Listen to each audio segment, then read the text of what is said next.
nasales en lugar de las vías aéreas inferiores.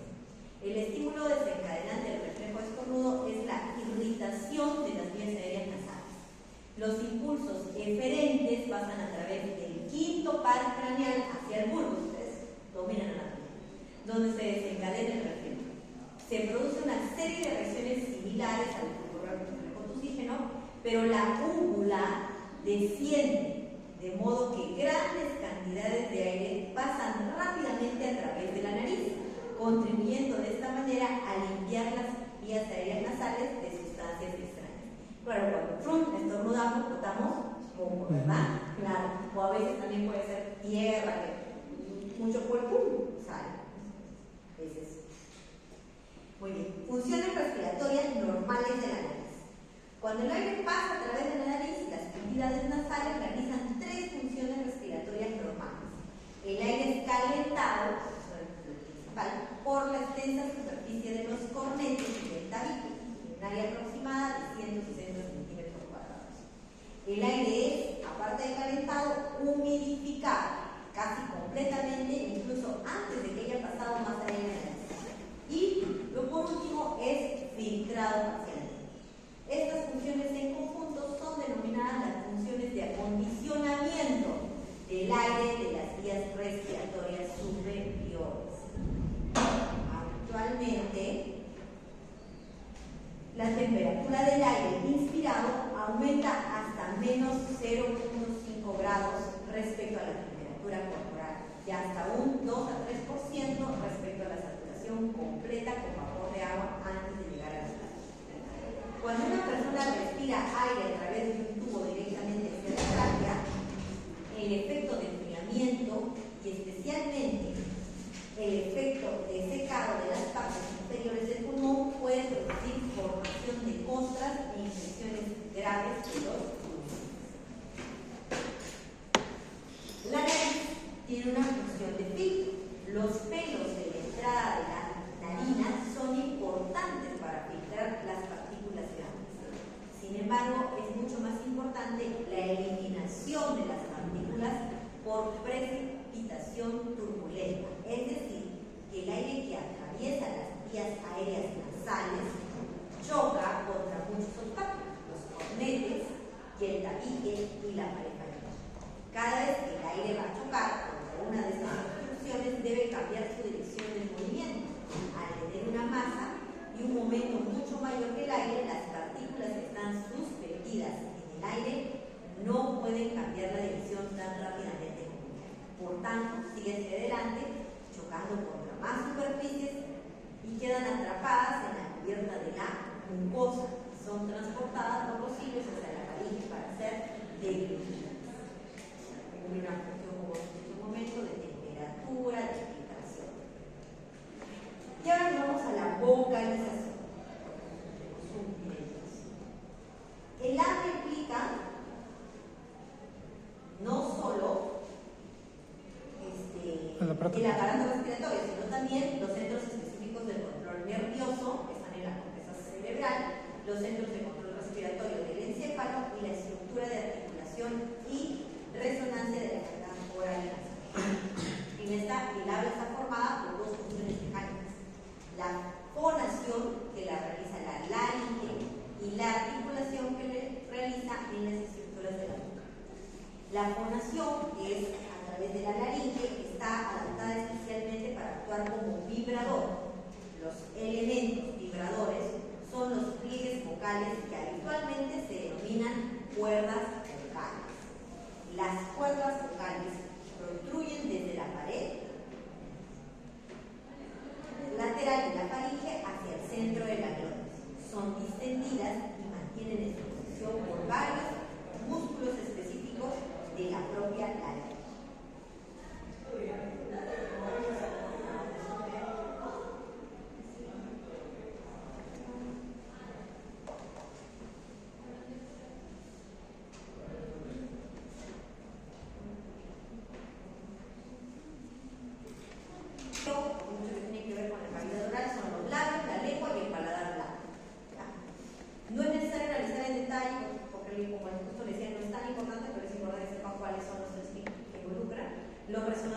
incluyen, sin embargo, boca, nariz y los senos nasales, asociados a la faringe e incluso a la cavidad torácica.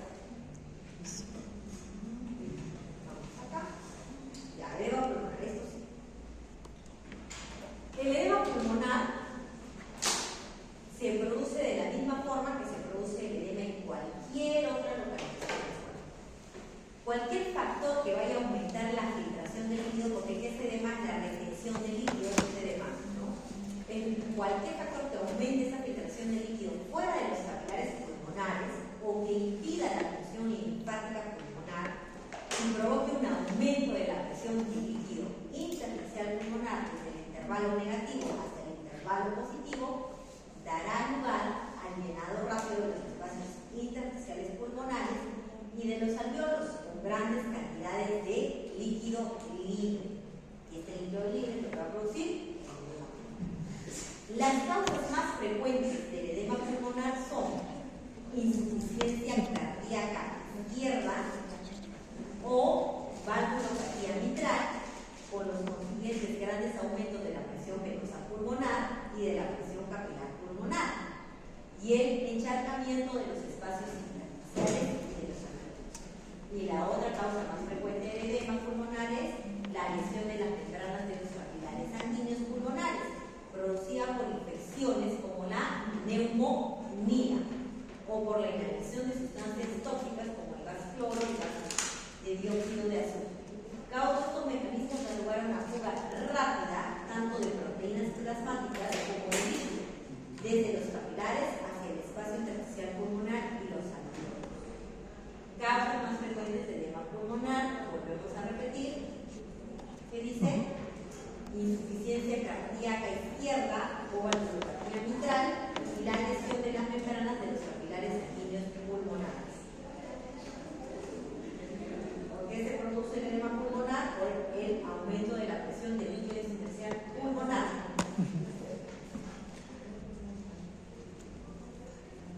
En cambio, en el caso del derrame pleural, es la acumulación de grandes cantidades de líquido libre, pero ¿dónde? En el espacio pleural, por eso se llama derrame pleural. El derrame es análogo al líquido de edema en los tejidos y se puede denominar también como edema de cavidad pleural, pero siempre le decimos derrame pleural. Las causas del derrame son las mismas que las causas del edema en otros tejidos. ¿Qué tenemos? Bloqueo de drenaje linfático desde la cavidad pleural, insuficiencia cardíaca, que da lugar a una presión capilar periférica y pulmonar excesivamente alta, marcada reducción de la presión osmótica coloidal del plasma, que permite una transfusión excesiva de líquidos, infección o cualquier otra causa de inflamación en la superficie de la cavidad pleural, que aumenta la permeabilidad de la membrana capilar y permite la salida rápida tanto de proteínas plasmáticas como de líquido hacia la cavidad. Entonces es importante que sepamos cuáles son las causas del edema pleural, cuáles son las causas del derrame pleural, que van a ver en estos casos siempre, lo van a ver en patología pulmonar, van a ver ¿qué tiene? Derrame pleural, ¿qué tiene? Edema pulmonar, ¿por qué? Entonces ustedes tienen que saber por qué. El corazón y el pulmón están bastante relacionados. Cuando hablamos de intercambio gaseoso, vamos a hablar que los alvéolos que ya han ventilado el aire limpio, después de haber llevado la fase de respiración y la difusión de oxígeno desde los alvéolos hacia la sangre pulmonar y la difusión de dióxido en la dirección opuesta de la sangre de los alvéolos, este proceso de difusión es simple, el movimiento aleatorio de moléculas en todas direcciones a través de la membrana respiratoria y los líquidos sanguíneos. En fisiología respiratoria no solo interesa el mecanismo básico mediante el cual se produce la difusión, sino también la velocidad a la que ocurre. O sea, aparte de saber que hay un intercambio gaseoso, tenemos que saber a qué velocidad se da esto.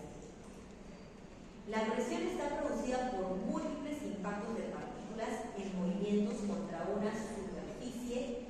Por tanto, la presión de un gas que actúa sobre la superficie de las vías aéreas y de los alvéolos es proporcional a la suma de la fuerza de los impactos de todas las moléculas de ese gas que chocan contra la superficie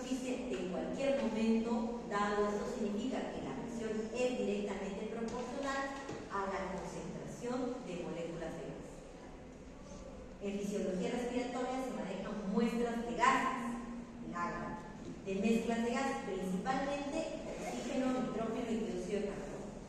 La velocidad de difusión de cada uno de estos gases es directamente proporcional a la presión que genera ese gas, solo que se denomina presión parcial de ese gas. El concepto de presión parcial se puede explicar de la siguiente manera. Considerándose el aire que tiene una composición aproximadamente de 79% de nitrógeno y 21% de oxígeno, la presión total que está mezclada a nivel del mar es un promedio de 760 milímetros de mercurio, si lo sabemos. A partir de la descripción previa de la base molecular de la presión, es evidente que uno de los gases contribuyen a la presión total en proporción directa a la concentración. Por tanto, el 79% de los 760 milímetros de mercurio está producido por el nitrógeno, que vendría a ser un 600 mHg, y un 21%, que es oxígeno, estaría compuesto de 160 milímetros de mercurio. Así, la presión parcial del nitrógeno es en la mezcla de 600 y la presión parcial del oxígeno sería de 160. La presión total sería, bueno, ya sabemos que es de 760. La suma de las presiones parciales individuales de los gases mezclan y señalan los símbolos de presión de oxígeno, de CO2, de nitrógeno, como lo indica anteriormente. Bueno, resumen de esto. Lo que necesito es que tengan en consideración que el aire tiene una composición de nitrógeno y de oxígeno, ¿verdad? El nitrógeno hablamos de un 79% y el oxígeno un 21%. Eso nos da así. Como la presión del mar es un promedio de 760. De esos 760, ¿cuánto es el 79%? Por eso es un aproximadamente de 600. Y entonces de oxígeno, ¿cuánto representaría aproximadamente de 760? 160. Con que eso más o menos quede claro, ya tenemos ahí una idea de cuánto es. Vamos a ver. Además de la diferencia de presión, hay diversos factores que afectan la velocidad. Una cosa es el intercambio gaseoso y otra cosa también que importa es la velocidad. A eso lo llamamos difusión de gas. ¿Cuáles son los factores que afectan?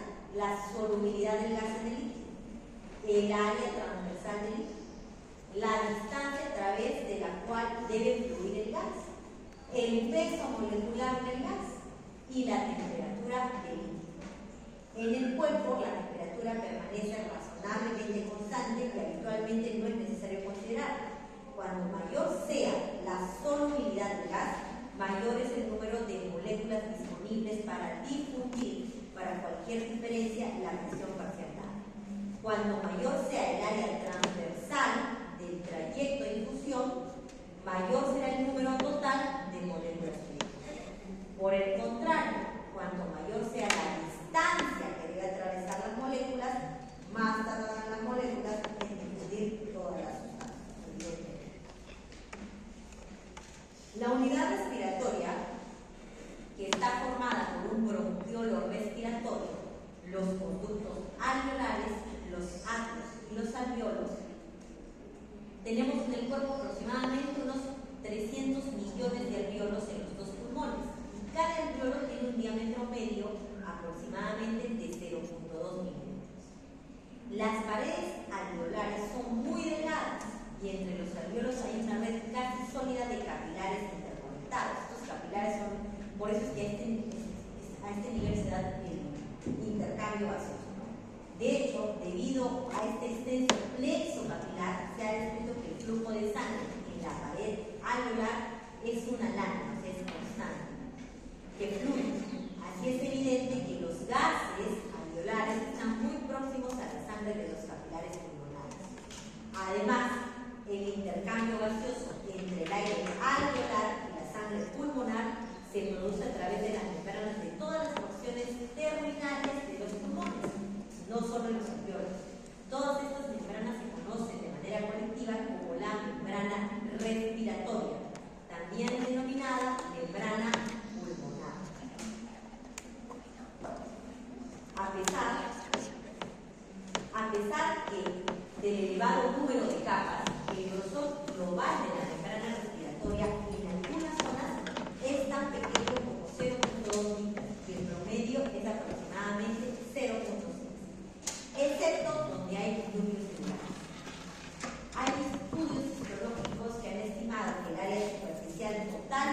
membrana respiratoria es de aproximadamente 70 metros cuadrados en el hombre adulto sano, que es equivalente al área de suelo de una habitación de 7 por 10 metros de medio. La cantidad total de sangre en los capilares de los pulmones en cualquier instante dado es de 60 a 140 milímetros. Imagine ahora esta pequeña cantidad de sangre extendida sobre toda la superficie del suelo de una habitación de 70 por 10 metros. Es fácil comprender la rapidez del intercambio respiratorio del oxígeno con el dióxido.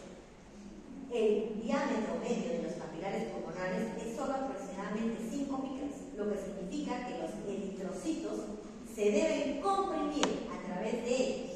Y la membrana del eritrocito habitualmente toca la pared capilar, de modo que no es necesario que el oxígeno y el dióxido atraviesen cantidades significativas de plasma cuando se infunden entre el alveolo y el eritrocito.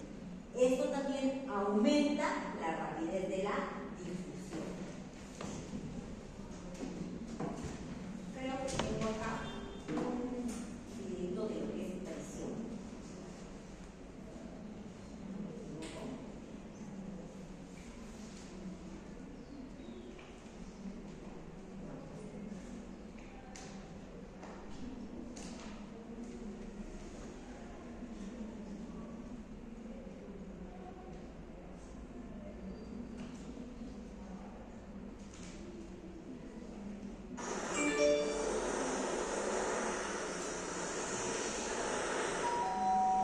Siguiendo la clase de fisiología respiratoria, hoy te traigo una donde hablaremos sobre presiones pulmonares, específicamente sobre presión alveolar, presión pleural y presión transpulmonar. Así que sin más, vamos iniciando.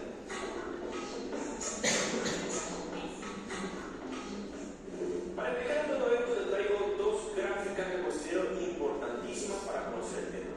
Una gráfica superior donde vemos los cambios de volúmenes a nivel pulmonar dados en mililitros, y esa línea roja va a ser la que va a identificar ese volumen que va entrando y va saliendo de los pulmones durante la inspiración, que dura 2 segundos, y la expiración, que dura de 2 a 3 segundos respectivamente. Entonces podemos ver que al comienzo de la inspiración existe una pendiente que va aumentando hasta el final de la inspiración, que está dada por la entrada de aire a esos pulmones, y se puede ver que al final de la inspiración podemos tener un volumen de alrededor de 500 mililitros, que va a ser llamado volumen corriente, y veremos en clases posteriores. Mientras que en la expiración o salida de aire a los pulmones podemos ver cómo esa pendiente va disminuyendo por esta misma salida de aire a los pulmones. La gráfica inferior nos representa los cambios de presiones pulmonares dados en centímetros de agua. Una línea superior de esa gráfica inferior que va a identificarnos los cambios de presión alveolar, una línea inferior que nos va a identificar los cambios de presión pleural, y entre la presión alveolar y la presión pleural va a haber un espacio que va a estar identificado con este colorcito así medio violeta, donde vemos los cambios de presión transpulmonar. Así que entonces pueden ver gráfico superior los cambios de volumen y gráfico inferior los cambios de presión. Vistas las presiones pulmonares, ahora voy a hablarte sobre la presión alveolar. Esa presión que existe en el interior de los alvéolos, que en presencia de una glotis abierta, sin entrada o salida de aire a esos alvéolos, se va a tomar como valor de referencia 0 centímetros de agua. Pero vamos a ver los cambios que ocurren durante el proceso de inspiración o entrada de aire a esos alvéolos y la expiración o salida de aire de esos alvéolos en cuanto a esa presión alveolar. Bueno, en la inspiración va a ocurrir una disminución de esa presión alveolar, y es decir, va a pasar de 0 centímetros de agua a menos 1 centímetro de agua. Mira aquí como les represento el punto en el cual durante esa inspiración esa presión desciende de 0 centímetros de agua a menos 1 centímetro de agua. ¿Pero para qué va a disminuir? Bueno, para que sea menor esa presión alveolar con respecto a la presión atmosférica y permitir la entrada de aire a esos alvéolos. Mientras que en la expiración va a ocurrir lo contrario, va a aumentar la presión alveolar hasta un valor de alrededor de más 1 centímetro de agua. Miren el punto aquí, también se lo represento, en el cual se hace positiva esa presión alveolar a más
la pleura parietal tiene un espacio o una cavidad llamada cavidad pleural, que en condiciones normales tiene presiones negativas porque existe un ligero grado de succión a ese nivel. Y en la cavidad pleural tiene una poca cantidad de líquido, alrededor de 75 mililitros. Pero ¿cómo cambia esa presión pleural durante el proceso de la respiración? Bueno, al inicio de la inspiración va a tener un valor de alrededor de menos 5 centímetros de agua. Mira aquí, les señalo el punto donde tiene menos 5 centímetros de agua. Recuerden que la presión del espacio pleural o cavidad pleural siempre va a ser negativa en condiciones normales. Después, al final de la inspiración va a tomar un valor de alrededor de menos 7 centímetros de agua. Y les señalo el punto aquí también donde tiene el valor de menos 7 centímetros de agua. Pero ¿por qué disminuyó tanto esa presión pleural? Bueno, porque la pleura parietal durante el proceso de inspiración tira de los pulmones propiciando la expansión de esos pulmones. Esa es la explicación de por qué se hace más negativa al final de la inspiración esa presión pleural. Veamos ahora por último la presión transpulmonar, que no va a ser más que la diferencia entre esa presión alveolar y esa presión pleural. Y que el concepto de esa presión transpulmonar dice, y te lo preguntan mucho los profesores, es que la presión transpulmonar va a ser la medida de las fuerzas elásticas del tejido pulmonar que tiene a causar el colapso pulmonar. Por tanto, vemos presión alveolar, presión pleural, lo que les dije siempre va a ser negativa, y la presión transpulmonar, que va a ser la diferencia entre esa presión alveolar y esa presión pleural. Hasta aquí la clase de hoy, espero que te haya gustado. Recuerda de esta clase revisar las gráficas de cambios de volumen y cambios de presión. Es medio pesado lo de presión, pero acá está como un poco resumidito lo que hemos hablado. Una más ya, por favor, que nos entiendan, porque si no. Específicamente sobre presión alveolar,